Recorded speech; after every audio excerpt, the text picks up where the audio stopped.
Hello, ladies and gentlemen. Welcome back to another episode of Pipe Bomb Sessions.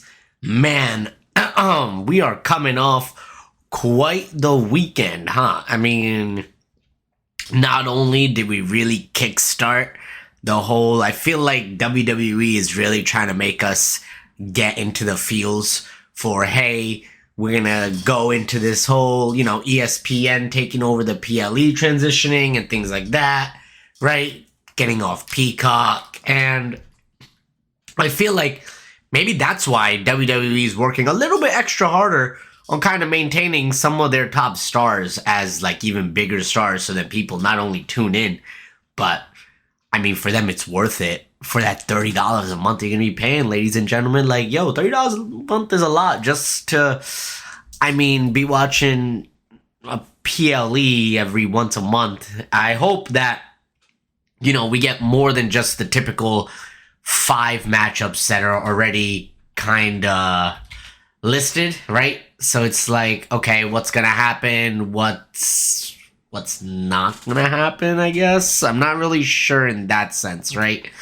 But I don't know. I think a lot of good matchups have already been, already good matchups have been assigned or just confirmed for WrestlePalooza, the first ESPN PLE, right?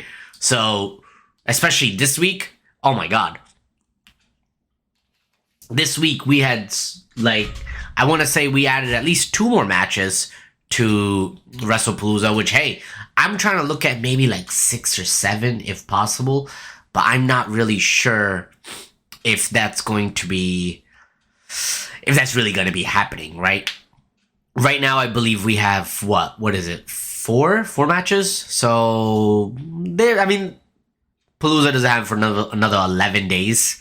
I mean, you got SmackDown coming up, you got another Raw and another SmackDown, pretty much. And we've seen WWE, they love to add last-minute matches, as far as I can tell, at least recently, right? So possibly maybe we get another last-minute match being added to the card and going about it that way. I'm not really sure what the feuds are there. Of course, on SmackDown this week, we're having a few matches with like Randy Orton and Drew McIntyre. Hey, one-on-one matchup. Not sure how that's going to end. Possibly maybe it ends in like a no contest type of thing. So then they continue their little feud. I'm sure Drew's going to be a little pissed off, right?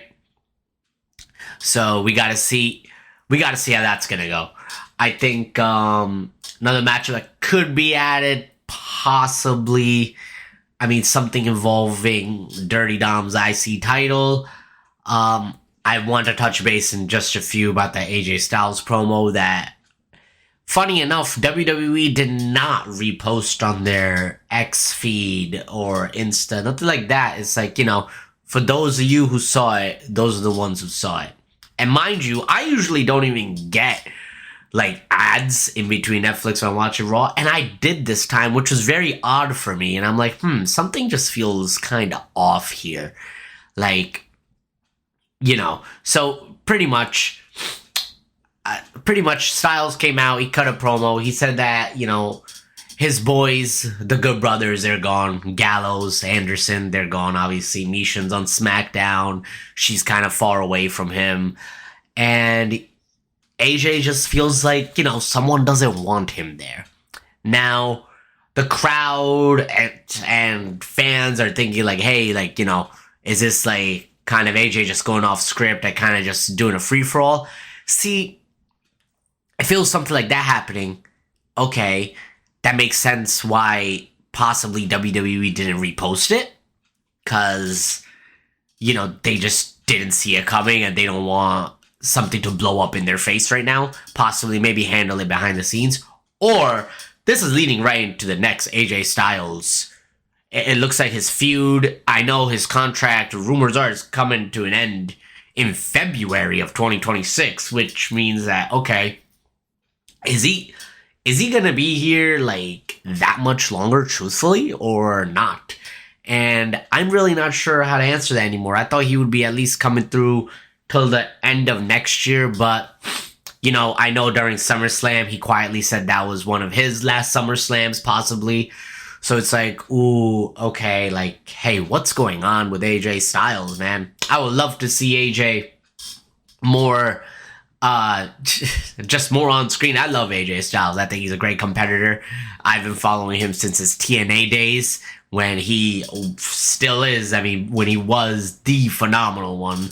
And my goodness, maybe this is all like some kind of storyline going down where Styles possibly like puts a group together. I would not be opposed to maybe Styles like kind of notices like, you know, not a lot of people around and things like that. And then who shows up to have his back? His boy, his old friend Finn Balor. I think the Balor situation is going to get heated up. I mean, I've been saying this for freaking months, guys. Like, can the Balor situation get heated up? Possibly. Will it get heated up? Possibly. Is there anything that's actually going to happen with the Balor? Is he going to betray like Dirty Dom in the Judgment Day? Are they gonna separate in a sense? Are they gonna kick Balor out? Like, what's going on with that, right? I feel like every week we either make progress slowly or we go backwards and we stay stagnant. I just don't understand. This week, Dirty Dom seemed to be a little upset when being questioned about El Grande Americano. Maybe he's, you know, getting El Grande's, you know, a little bit of help because he doesn't see that he's getting enough help or any help possibly from the Judgment Day. I mean, that makes sense, right? So let's see how this turns out. Maybe Dirty Dom is looking to get some more assistance and possibly even have Balor kind of walk away from the Judgment Day. We do see that Roxanne follows Dirty Dom away when, you know, he's a little upset. So maybe they're trying to, you know, build up for that again. Possibly Liv Morgan all of a sudden is more healthier than we know, and she could be making a return soon. So now we have to set up Dirty Dom and Roxanne, if that is still the move. I felt like at first it was, then they stopped, and then now they're like slowly getting back into it. So let's see if that truly is the move and what happens with that, right? That was pretty interesting for sure.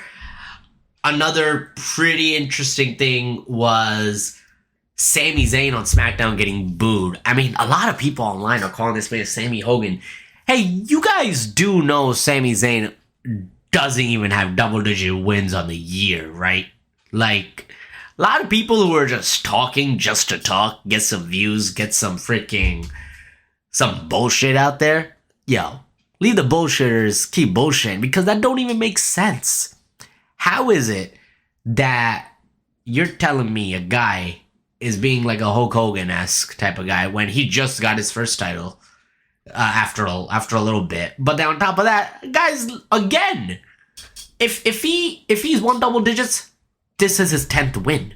Like, I'm telling you, he has not hit double digits. The guy is over double digit losses on the year. Guy just, I mean, for months he was getting just his ass beat. He was just coming out as a helper to help, you know, whoever his buddies were, get his ass beat. He gets nothing out of it.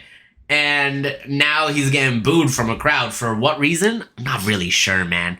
Very odd, very weird to me. Definitely threw me off. I did not expect Sami Zayn, of all people, to get booed in the arena this past Friday. However, I mean, it is what it is. I guess the crowds will turn on you, as we know, very quickly when it comes to certain people and certain things, and just how, I guess, people are perceived to be booked, and just in that sense, right?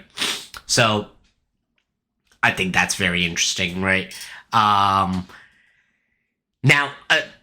technically, I mean, that could be another matchup that gets added for WrestlePalooza. A rematch for Solo for his U.S. title. He hasn't gotten it yet, and I believe he does deserve it. Solo was a really entertaining character. I mean, he still has his group, of course. And let's see what comes up. Possibly, maybe we rekindle that side of it on this week's SmackDown, where Solo comes out, possibly challenges him for a rematch, things like that. A matchup that is also going to be happening on this week's SmackDown is going to be Tiffy time, Tiffany Stratton versus Jade Cargill, the Storm. I don't know, man. Like, do we really just not have any other woman on the roster? And the thing is, it's crazy. I saw actually like a side-by-side picture. And holy shit. The Raw women's roster is insane compared to the SmackDown Women's roster. The SmackDown, I don't even think, has the same amount or number of women on their roster compared to Raw. Let's split this up a little bit, guys. Like, I mean, let's get Tiffy some new talent. Like, you switch the guys up. You know, some people are going over to Raw, some people are going over to SmackDown, switching up. Why can't we just have the women do that as well? I mean, I heard the WWE draft is now no longer happening. So, okay, now we have time for trades or just switching openly. It does not matter, but we need to get Tiffy some new opponents, please. We cannot keep doing this. Need her to get new opponents, and I don't know what it is up with just the women's side on SmackDown, but holy shit, guys. Where is your women's US champ, Julia? All this talent, hype. I mean, she's good. She knows what she's doing. And you gave her the title almost immediately when she came up to the roster. And you do nothing with it. I just don't understand why not do anything with it. Like, again, back to my original point. What are you doing? SmackDown needs to have the women's roster fixed. Just like, and I say this every week, I feel like the Raw needs their men's tag team division fixed, which is what brings me to my next point, and that's why I believe the Usos came back together, baby. The Usos are back. Yes, we saw them open up Raw. They, you know, as usual, man, they just run in sync like they were never even apart. It's just great.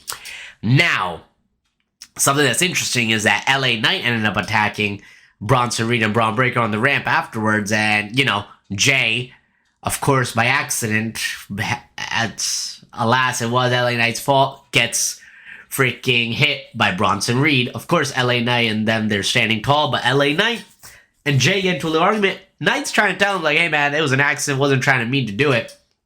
And then, you know, we see Jimmy approach LA Knight in the back saying, yo, got your back, we gotta take care of the vision, this and that. LA Knight's basically telling him to F off. Like, you know, the Vision has screwed him in the past. And, sorry, not the Bloodline has screwed him in the past, including Jimmy, including Jay, for just world title shots. And he's like, I'm going to just do this alone. And then another segment, we see Jimmy and Jay talking. And Jay's like, yo, we got to only worry about ourselves, our family, our bloodline type of situation. You know, like he's trying to get back to the top for his world title, things like that. And Jimmy straight up called him out saying, yo, you talking and acting like Roman. And it's like, whoa, didn't see Jimmy saying that to Jay. Jay didn't like that. Look at his face when he says that. However, we do remember a couple weeks ago, Roman gave that advice to Jay. Hey, man, you know, don't trust Punk. Don't trust people. You gotta look out for yourself type of deal. You know, your family's gonna have your back. Things like that. Seems like Jay is kind of, after that very night, he super kicked CM Punk. Pay-per-view happened. After Clash, right? Then what happens on Raw? At the end of Raw, he spears LA Knight out of nowhere. In shock of the crowd. The crowd even booed Jey Uso a little bit, dude. That's crazy. It's just off topic real quick. I don't know what's crazier. Jay spearing LA Knight or the fact that Bronson Reed beat LA Knight in the main event without even using his damn finisher. Are you kidding me right now? Are you freaking kidding me right now? Like, me as an LA Knight fan, yeah, is very highly disappointed. What the hell is this? I do want to see where this leads. Maybe this is how Jey Uso and LA Knight get into a small feud. See, this is where it's confusing. Are the Usos truly back together? Or are the Usos just back temporarily to face against the Brawns right now? Right? Like, we don't really have the answer for that, nor do we know where it's leading in that sense. I think I like that Jay is kind of going with the flow with this new attitude and persona of his, right? I don't think it's a bad thing whatsoever. I think that, personally, I think this is the way to go. Like, what better way to get Jay kind of a new personality, it looks like, a new character build. I like it, man. Maybe Jey Uso turns into the right-hand man who was being molded and shaped into be the next tribal chief from Roman Reigns all those years ago. And finally, now Jey Uso is honing in on that person inside of him. You know what I'm saying? Like, I think this is going to do wonders for Jay's character, actually, because we are definitely not expecting it. But the bigger picture is, eventually, is Jay going to end up getting a title back? Does that mean Jimmy's going to get a title now? Which means the tag titles, right? And fast forward a little bit, WrestleMania time, is Roman going to be fighting for a title? And will he be, getting his title back as well come Mania time? What if all this is leading up to a bloodline reunion of senses where, everybody's pointing to the top because they are on top? It could be that simple. We don't know. I just found it very interesting that all of a sudden, Jay is now gotta get more serious, more like cutthroat, be like, yo, the F is your problem, bro. Like, back up. You ain't family, so I ain't helping you type of deal. Like, Jay was always that, I'm gonna help my buddies out and things like that. Of course, he has Jimmy right now on Raw. I would like to see this kind of get more deeper in that sense where maybe Jay acts like this towards one of his good friends, a Sami Zayn, a Cody Rhodes, one of these types of big guys, right? Like that he's been boys with for a hot minute. So let's see. I as I said, I'm very, very interested and curious to see how this is going to turn about and what this is going to happen, man. Like, I think the Jey Uso new attitude, if we're going from the Yeet Man main event Jey Uso to the right-hand man Jey Uso again, I'm all for it, bro. As long as someone is getting locked in to the Uso Penitentiary, baby. Like, I'm actually super excited that they got reunited. They are a great tag team. They will keep the Raw tag division relevant.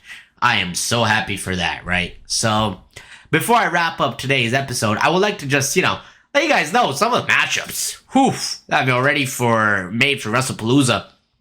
Start out with a matchup for the vacated Women's World Championship. Stephanie Vaquer versus Io Sky. Good matchup. Great matchup. I do see Io taking the title here. Because I think this is going to play into the whole Asuka feud. Who, you never know. Maybe the Asuka feud's going to lead into Io making a choice between, hey, does she betray Asuka and the Kabuki Warriors?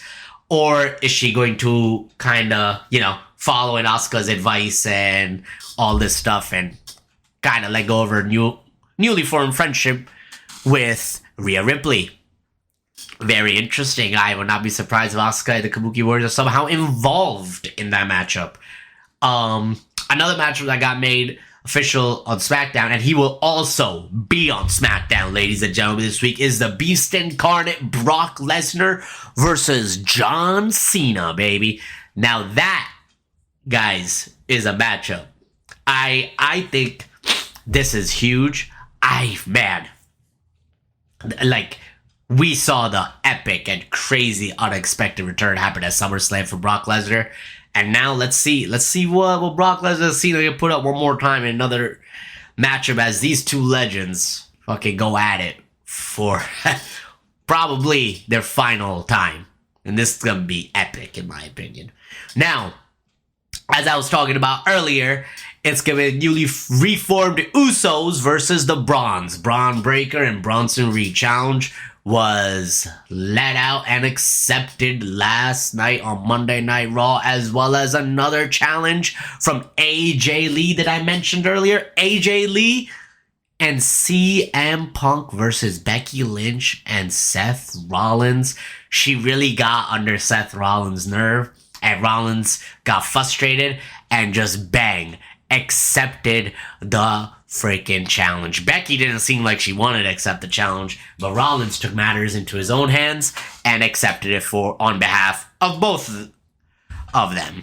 So this is going to be very, very interesting. I'm super excited. Once again, we haven't seen AJ Lee in such a long time, and crazy to say, she looks exactly the same, if not better than what she did in her in ring. Like, that is awesome, man. Good for AJ Lee. She's honestly been keeping up, obviously in shape and everything. I can't wait, man. I hope we get the same AJ Lee persona that we used to have, because that persona was fire. I love that. That persona was lit. Maybe we get some craziness. Can't wait to see it. I mean, I'm gonna be watching and seeing how this story kind of just unfolds going forward, right? However, ladies and gentlemen, that is all for this week from me here at Pipe Bomb Sessions. I appreciate you guys tuning in as always. Don't forget to like and subscribe, guys, and I will see you guys next week.